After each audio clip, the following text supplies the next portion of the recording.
سلام، در بخش در جذرها اگر داشته باشیم به طور مثال جذر سوم 8 اینجا چه رقمی حل میکنیم؟ کدام عدد 3 بار در نفس خود ضرب خورده که 8 شده باشه؟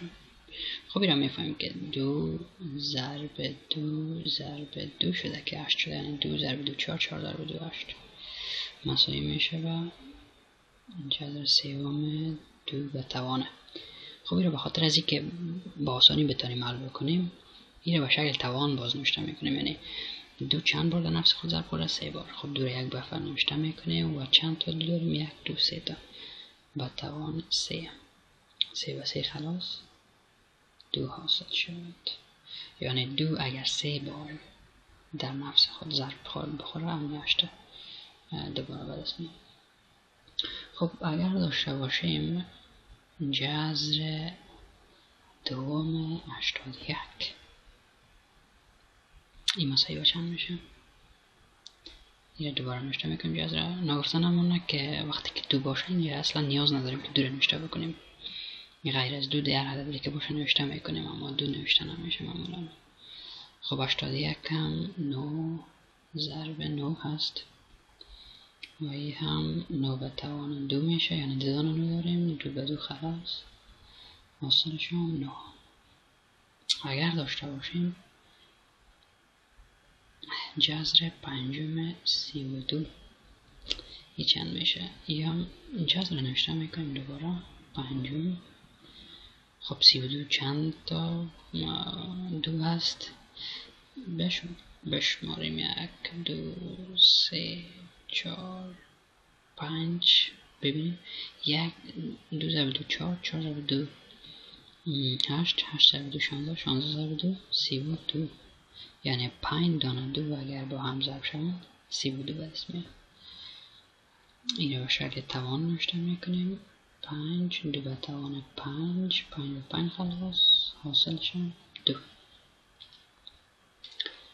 خب اگر جذر 2 داشته باشیم به طور مثال به صفحه دیگه نوشته کنیم، اگر فرض مثال داشته باشیم جذر 2 یعنی کدام دو عدد است که با هم ضرب شوند حاصل ضربشان 2 شود. خب این کمی سخت است. اگر فرضاً 36 باشه خب میفهمیم که 6 ضرب 6 36 شده. اگر 49 باشه میفهمیم 7 ضرب 7 است، یا اگر 100 باشه میفهمیم 10 ضرب 10 اما 2. خب 1 ضرب 1 میشه 1 2 ضرب 2 هم میشه 4. خیلی کدام عدد باشه؟ حالا باز اصلا طریق های مختلفی وجود داره، اما در زمانی که آدم ماشین حساب داشته باشه باز وقت دیگه میتونه از ماشین حساب کار بگیره که یا اگر در ماشین حساب نوشته کنیم که جذر دوم 2 چند میشه، اینجا نشان میده 1.412، یعنی اگر این عدد با هم ضرب کنیم تقریبا 2 میشه. خب ما خواستیم که غیر از این که جذرها را اینجا یاد بگیریم یک چند سوال از تقسیم جذر هم کمی کار کنیم.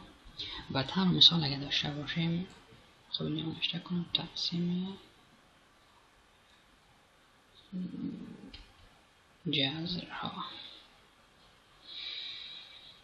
اگر داشته باشیم